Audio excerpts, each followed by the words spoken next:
Eno ye program yo ensulo eyenkya wano ku 3 ABN TV. Yiga okutandika olunaku ne Katonda. Gwe mu mutima gwo lwaki weerimba kibibi kyamu byokola oba weekwese wekka so kabuba ekiro obanga nzikiza nnyo gy'oneekweke yonna waliwo akulabaawo. Amanya n'eddoboozi Nakaggwa Robina Kimuli. Nkwanirizaako nnyo omulabi waffe atulaba ate era atuwuliriza wa 3 ABN ku nkya eno eya programu yaffe ensulo ey'enkya. Nkukulisa ekiro Mukama kubanga yakikuyisizaamu. Ekyamazima tekiba kyangu naye Mukama waba kyakkumye nga okyali mulamu kyekisinga okubeera ekirungi tusaanye tumwebazeeko. Okola kyamaanyi nnyo ddala okubanga owuliriza ate era nga otulaba kubanga ekyamazima teri atandika bulamu nga Mukama Katonda tamuwadde mukisa kubeera mulamu. Ebyokola tubeera na bingi nnyo olunaku lwonna naye Mukama Katonda aba tatuwadde maanyi na kutegeera tuba tetuyinza n'akatono kukola. Siiba lwise eyo nja kusooka okubaddiramu katono ku kyokuyiga kye twabadde nakyo enkya yajjo kyabadde kigamba nti no tunula obeere mulamu. Nga mu kyo mu bumpimpi twakirabye nti nno bingi bye tutunuulira ng'abantu naye omuntu okubeera omulamu agwanidde okutunuulira oyo eyamuwa obulamu nga si mulala ye Kristo Yesu oyo eyayimirirawo ku lwaffe tusobole okubeera abalamu ate era tubeere nabwo mu bujjuvu ddala. Ekyokuyiga kyaffe ekyolwaleero kiriko omutwe ogugamba nti nno Embalaasi Ewalula. Naye nno nga tetunnaba kutandika kukiyiga tujja kwewombeeka tuweeyo okusaba. Omutukuvu Mukama Katonda ayinza byonna laba nate otutuusiza ku nkya eno ennungi nga tukyassa omukka ogw'obulamu. Mukisa nnyo nnyini ddala kubanga otuwadde ekiseera okubanga tugabana ekyokulya kino ekigenda okubeera obulamu gye tuli olunaku lwonna. Tusaasire Mukama kikole amakulu mu mwoyo mu mubiri gwaffe. Abanaatulaba ddala bategeere nti nno tutambudde naawe okuva enkya. Ekisa kyo n'okwagalako bitubeere mu byonna bye tugenda okukola olyoke ogulumizibwe ate era oweebwe ekitiibwa. Bwe tutyo nno bwe tukusabye awamu n'okwebaza nga tuyita mu linnya eddungi erya Mukama waffe Yesu Kristo. Nyongera okubaanirizaako, nyongera okwanirizaako naddala ggwe andaba era ampuliriza. Okola kyamaanyi nnyo ddala okutyuningako 3 ABN. Omukutu Mukama Katonda gwe yeerondera okubanga ayisaako obubaka bwe okutuuka mu nsi yonna. Era n'abo mpozi abatannaba kufuna mukisa tulaba tubasabira Mukama Katonda ayongere okubanga agaziya omukutu guno n'oyo ataliiko leero enkya asobole okubanga waali ku kijjulo era nga tugabanira wamu ekyenkya kino ekirungi. Olunyiriri lwaffe olw'okujjukira tujja kulusanga mu Timoseewo ekisooka. Ebbaluwa ya Timoseewo esooka essuula esookera ddala tujja kusoma ennyiriri 2 olw'okutaano n'olw'omukaaga. Lugamba bwe luti nti naye enkomerero y'ekiragiro kwe kwagala okuva mu mutima omulongoofu n'omwoyo omulungi n'okukkiriza okutalina bukuusa. Ebyo abamu babiwunjukamu ne bakyamira mu bigambo ebitaliimu. Wano omuwandiisi yatuwadde omusumba omu yali anyumiza munne ng'agezaako okumugamba nti nno nti embalaasi bw'ebanga erina kyewalula tekola ki? Tesamba. tesamba. Ebigambo ebyo muganda wange mwannyinaze ampuliriza, simba wakati obitereke, tujja kuba tubirambululako maaso awo gye tugenda katono. Era bayongedde okutulaga nti nno Abaganda baagera olugero, era enjogera ey'edda ey'amazima yali eyogerawo eti nti nno okulera engalo ly'ekkolero lya sitaani erisingira ddala okuba ery'obulabe. Kiki nno muno kye baali bategeeza nti nno omuntu waba alera engalo kitegeeza nti nno abeeramu engeri y'obugayaavu n'obutayagala kukola. Sigamba nti naaba talina kyakkola, abantu bangi nnyo batuula ne beewumbako ne balera engalo zaabwe, so nga ate ekyamazima eby'okkola weebiri. Nze nzikiriza nga ngamba nti nno Mukama Katonda buli muntu yenna gw'aleseewo ku nsi alina ekyokkola, kubanga wali eri mu lubereberye yatugambanga nti yagamba bajjajjaffe yadde ffe twali muli, yabagamba nti no mukole ki, olusuku olwo mukole ki, mululime musobole okubanga mukola. N'olw'ensonga eyo teri Mukama Katonda gw'aleseewo nga talina kyakkola. Olaba ne bbebi waakiri asamba amagulu, waakiri yenyeenya n'abeeraawo n'omulaba ng'era aliko kyakola, tatudde wamu talera ngalo. Bayirawo kizibu okusanga omwana omuto ng'alera engalo okuggyako nga ki, okuggyako nga mulwadde. Naye kino tugenda ne tweyita Abakristaayo, tuli Bakristaayo, tuli babulizi banjiri, naye ng'ekyamazima omuntu singa yeetegereza bye tukola, tubeera mu ŋŋambo, tubeera mu kulaba balwana, ente ezirwana, ono yakutte enkoko. Ebyo bwe bityo bye bitunyumira, bye twagala, tutaasa nkoko zirwana biki, wabagamba waayi nonno munnange twali badde tweteekateeka olw'obuweereza, tusabe Mukama Katonda atuwa amaanyi tusobole okuba nga tuyiga ekigambo kye, munnange tufune kye tunaagabanako eri abalala. Nze sirina budde, ekyokusooka nze nyine ebyokukola, nze bange tanzikiriza, nze eri munnaye ku mulimu gye tukolera, ne bamala bampulirako nga njogera ku bya Yesu. Omulimu nnyinza ogufiirwa, ne Katonda naye akimanyi. Kaakati we naafiirwa omulimu n'alyawa. Naye muganda wange mwannyinaze weenoonye, bw'okimanya nti nno oli mu mbeera eyo, kimanye nti nno osaanye okuba nga odda bujja.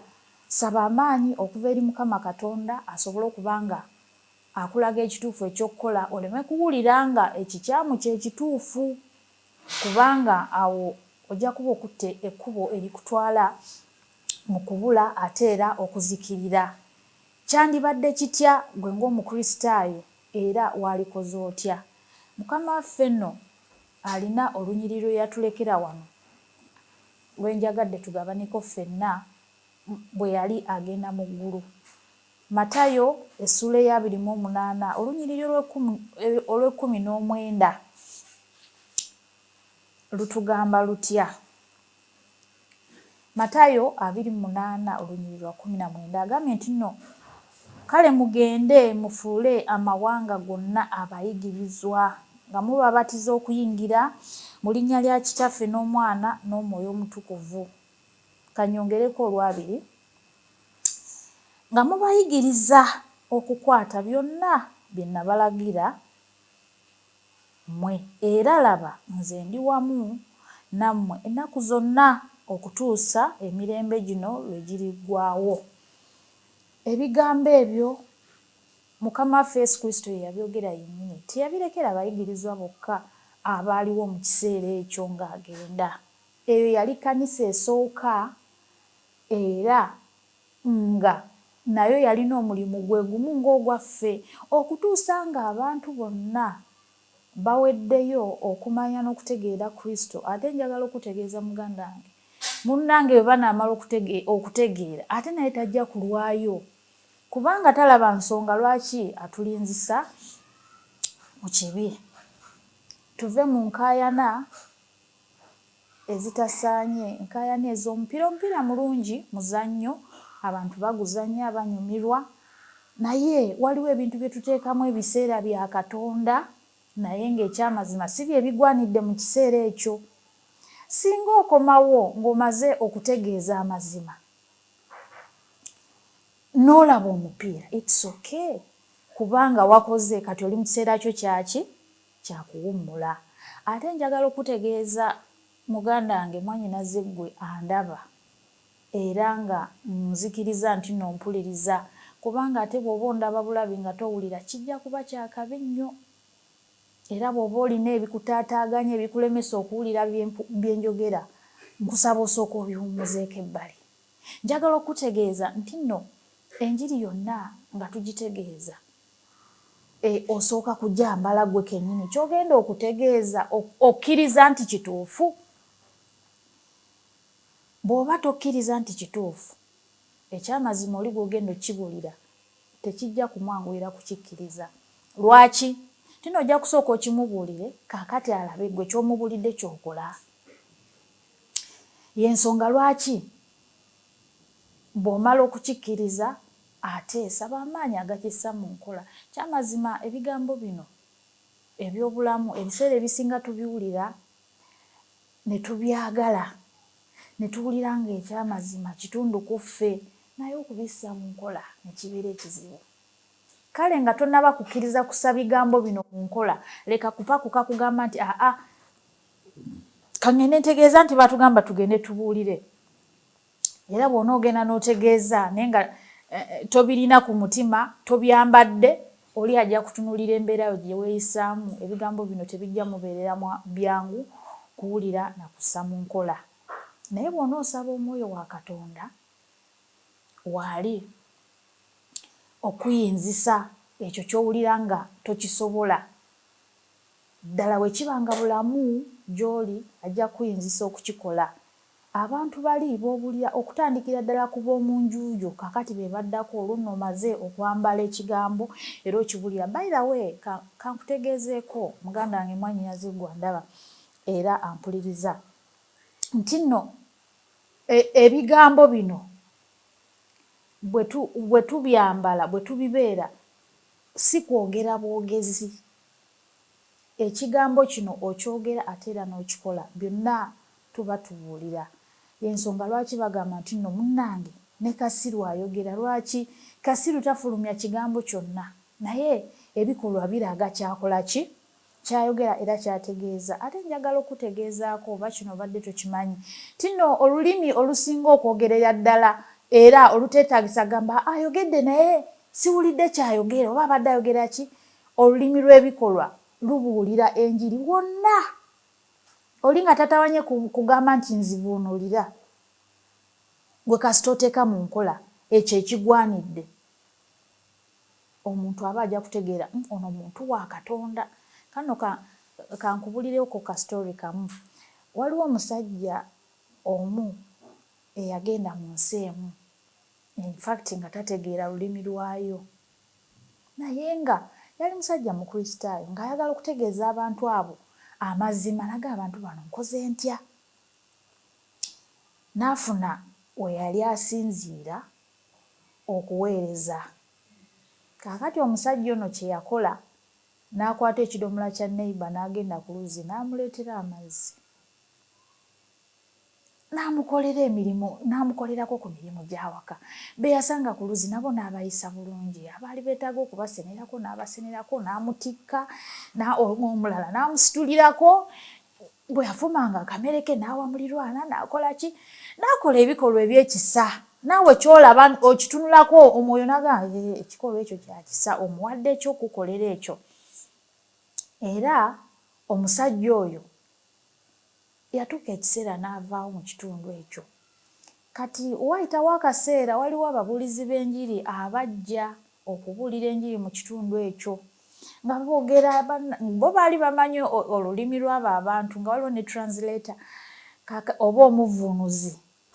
Kaakati ne babuulira ku Yesu n'abantu ne babuulira Yesu. Yesu alokola, Yesu wa kisa, Yesu asonyiwa. Oliko abantu kwega Yesu gwe mwogerako tumutegedde. Yesu yaliko wano Yesu yaliko wano yabeerako naffe naye yamala ekiseera n'agenda bano bagamba Yesu yabeerako wano Yesu nga yafa dda nga tebannaba kuzaalibwa ne batakitegeera paka we baatuukirira omu ku bo ne bagamba abantu kye boogera nga tetukitegeera ddala mu butuufu Yesu yaliko wano ne bagamba waliwo omusajja eyajja n'akola ebyo byennyini bye mwali mwogera era abantu bo bamuyita Yesu naye nga yali musajja yali muntu yajja n'akola ebikolwa ebyekisa n'amala n'agenda kikyengezaako okutegeeza kikyengezaako okuguza mu birowoozo byo nti nno kituufu kirungi tugwanidde okuba nga twogera naye enjiri ey'ebikolwa ekola nnyo nnyini ddala singa eneetandikira ku nze nnyini nze mba sirokoze siyinza kuguza bulokozi wa mu nju yange era enjiri etandikira ku nze wenyiga ekigambo kya Katonda bw'oyiga ekigambo kya Katonda n'okitegeera kaakati n'owulira nga kirungi kibeere kino kiringa kulaba kagoye kalungi mu dduuka noga ndowooza naali kaagadde era bw'okagula n'okeetuusaako owulira bulungi nnyo kaakati okuggyako ng'okeetuusizzaako omulala atamanyi dduuka eryo gye liri tayinza kumanya kagoye ke walabye era kaabadde katya so nga ate oba oliawo yaali kaagadde naye bw'okagula n'okambala agamba you're smart kagoye ako kakulabye wakaguzeewa kakati bwe tulina okutunda Yesu waffe ow'omukwano omwagalwa wali agadde wegatte ku abo ababuulira enjiri abategeeza Yesu leero Yesu mugule omwambale bw'oyambala bw'ova mu kisenge ab'omu nju yo be bateekwa okulaba Yesu oyo gw'oyambadde mu ngeri gy'oyogeramu mu ngeri gye weeyisaamu mu ngeri gy'okolamu ebintu byogenda mami leero kiki yafunye kakya kapya ate leero nga wanjawulo leero codinga is so different kitegeera kati nabo beegomba Yesu oyo kati basooka ne bakwetegereza bwati si bwabeera could be ndowooza leero lwokka bagenda olaba nga efuuse empisayo nteekwa okigula nange kobere dadi kobere ng'oli mwana ewaka ddala bw'oba okitegedde nti ddala Yesu yasinga yakuwa amagezi yakuwa okutegeera osaanye okumwambala osaanye okumuguza abalala bana bizinesi balina olulimi lwe bakozesa nga bagamba bizinesi gikuba abalala kati ffe mu kifo ky'okuba abalala bizinesi tubakube Yesu mu ngeri zaffe zonna ddala bategeere nti nno Yesu bulijjo twamusubwa dda Yesu akola ebikulu Yesu mulungi Yesu atumalako stress by the way njagala okutegeeza nti buli lwe twambala Yesu ab'omu maka gaffe ne bamutegeera balirwana ne bamutegeera ne ku mirimu gye tukolera yadde tolina budde butegeeza bannaye Yesu akaagala biki no engeri zo obwesimbu amazima obwetoowaze obukkakkamu okusonyiwa obutayombayomba toleekaana kakkana abantu balage nti nno yo serene olina obuwombeefu obukkakkamu muggwe ate oyo yekka yasobola okubigaba ojja kukyuka abantu beewuunye naye nga bajja kulinda oddeyo emabega bagambe oyo zengeri ze oyo akolako kati n'ebyo ebintu tabisobola abantu bamaze ebbanga nga bakumanyidde mu kuyomba abantu bamaze ebbanga nga bakumanyidde mu malala mu kwegulumiza mu kwewaanawaana naye this time bwe banakulaba ng'okyuse bajja kusooka balowooze nti no byakaseera katono naye buli lw'onoogenda maaso ng'osaba Mukama Katonda akuyinzise ekyo ky'ozudde nga kirungi ekyamazima ojja kutuuka ku buwanguzi bajja kulinda bakulabe oba onoddayo mu ngeri zo ez'edda nga ekyamazima wafa mu mbeera ezo era nga tokyayinza kuziddamu wabula okukola Katonda by'ayagala n'olw'ensonga eyo muganda wange mwannyinaze singa tunaava mu mbeera ezitasaana naddala gwe yeeyita omukristaayo, naddala gwe yeeyita omulokole, naddala gwe yeeyita omusomi, omusiraamu. Ebyo byonna amannya ag'eddiini tumanyi kye gategeeza. Omuntu w'omugamba nti oli musiraamu aba amanyi ky'otegeeza, aba amanyi nti oli muddu wa Katonda, oli muzaana wa Katonda.